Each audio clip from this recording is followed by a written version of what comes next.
If you think you know Belgium, think again. There are 21 unbelievable facts about this small country that will flip your worldview. And today, I'm counting down the 10 you absolutely need to know. The ones that turn a dot on the map into a whole universe of culture, ingenuity, and quiet audacity. Starting our list with number 10. The saxophone was invented here. Picture the town of Dinant, limestone cliffs stacked above the Meuse River, and a kid who keeps tinkering with instruments in his father's workshop. That kid grows up to be Adolphe Sax. In 1846, he patents an instrument that can roar like brass and weep like woodwinds. At first, it's a military tool. France arms its marching bands with the saxophone because it cuts through the chaos of parades and battlefields.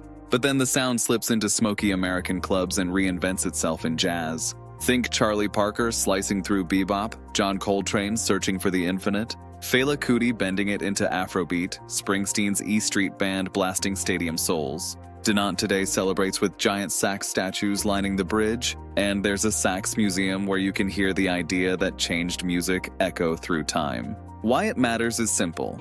Without Belgium, you lose a voice that shaped entire genres, the midnight hush in a club and the brassy sunrise in a stadium. Moving on to number 9. A country full of castles. Drive 30 minutes in any direction and your rearview mirror fills with turrets. Belgium has one of the highest densities of castles on Earth. Grim keeps with arrow slits and mossy walls. Elegant chateaux with mirrored lakes. In the Ardennes, thick forests and steep valleys made the perfect natural fortresses. There's Bouillon, perched above a river bend, where medieval lords controlled trade and tolls. In Ghent, the grey stone of Gravenstein sits like a sleeping dragon in the middle of the city. Imagine climbing a spiral staircase worn into a groove by 600 years of footsteps, then stepping onto a battlement where you can trace old borders with your eyes. This matters because it's a living timeline of power, trade, and conflict. You don't just read European history here, you walk it, touch it, and hear ravens narrate it. Moving down to number 8. Roads visible from space. Fly over Belgium at night and it looks like a glowing lattice. Highways strung across the land like constellations caught in a net. Decades ago, a dense, busy country chose to light its highways for safety. The practical decision had a cinematic side effect. Astronauts have remarked on the country's luminous grid from orbit, and satellite images show a bright nerve system pulsing between cities. Of course, times change. Today, many regions are dimming or smart controlling lights to save energy and protect the night sky. But the image remains iconic. It matters because it's a lesson in policy and ripple effects. A small safety choice becomes a signature image, proof that Belgium thinks function first and still ends up with something spectacular. Moving on to number 7. Beer brewed by monks. Imagine a stone monastery tucked behind trees, bells ringing softly while copper kettles hiss. Inside, Trappist monks move through centuries-old rituals, quiet, measured, precise. Belgium's Trappist breweries, Chimay, Orval, Rochefort, Westmalle, and the legendary West Vleteren, brew under strict rules. The beer must be made within the monastery walls or under its supervision. The community controls production, and profits beyond their needs go to charity. The result? Liquid depth. A Chimay blue that tastes like dark fruit and winter fires. An Orval that evolves with wild yeast, bright and leathery, changing month by month. A Westmalle triple that lifts honeyed spice into a cathedral of foam. And somewhere, a monk checks a ledger, ensuring this is balance, not business. It matters because Belgium fused craft and conscience. You're not just opening a bottle, you're opening a tradition that feeds the poor and keeps ancient knowledge alive.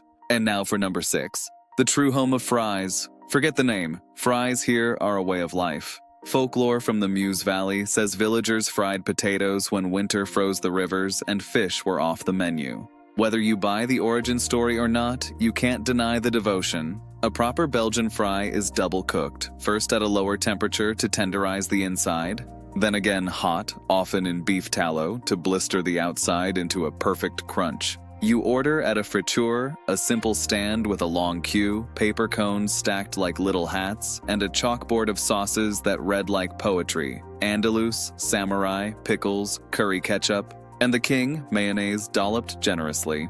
Add a ladle of stouffly sauce, a rich beef and beer stew, and the cone becomes a meal. This matters because it's everyday identity, a ritual where architects and apprentices stand shoulder to shoulder, licking salt off their fingers. tradition you can hold in one hand.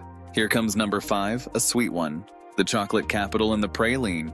Walk the Galeries Royale Saint-Hubert in Brussels, all glass and light, and you'll see why Belgium turned chocolate into couture. Here, in 1912, chocolatier Jean Neuhaus Jr. invented the praline, smooth shells protecting silky fillings. Then, in 1915, a protective Ballatin box was created so those jewels arrived intact. From there, Belgium set standards. Precise tempering that gives a crisp snap, generous use of cocoa butter, an obsession with sourcing and refining that borders on philosophy. Names like Neuhaus, Godiva, Leonidas, Mary, and Pierre Marcolini line the streets, each with their own style. At the port of Antwerp, sacks of cocoa pass through one of the world's major gateways. And in ateliers across the country, chocolatiers test ganaches like composers testing chords. It matters because Belgium turned chocolate into a signature art form, proof of national prestige in every bite. Let's see what is number 4. It's a sculpture, a building, and a 1950s daydream all at once. Built for the 1958 World's Fair, the Atomium is an iron crystal magnified 165 billion times. 9 stainless steel spheres connected by tubes you can walk through. Ride escalators that feel like you're inside a spaceship. Step out into a sphere where mid-century optimism still hums. Sit in the top sphere restaurant and watch Brussels unroll beneath you like a model city.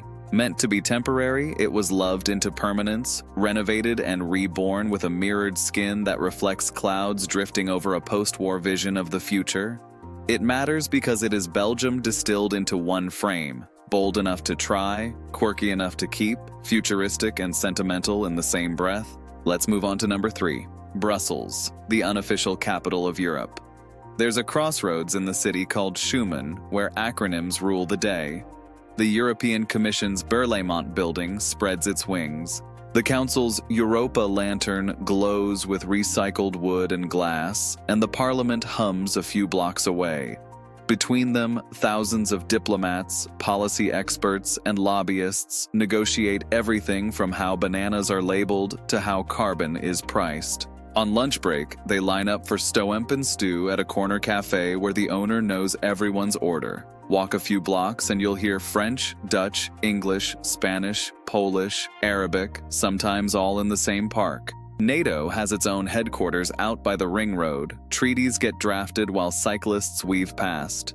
This matters because Brussels is where the local touches the global, where your morning latte sits next to a decision that nudges the lives of 500 million people. Next up, number 2, 3 official languages and a complex system that actually works. Belgium is a jigsaw that decided not to glue itself together but to respect every piece. Power is shared, not hoarded. A federal government, 3 regions, 3 language communities, and layers of local authorities, all with competences carved like filigree. Schools, culture, and media are often managed by language communities. Transport and economy might be regional. Some social security is federal. It can be slow, it can be confusing, yet it keeps the peace.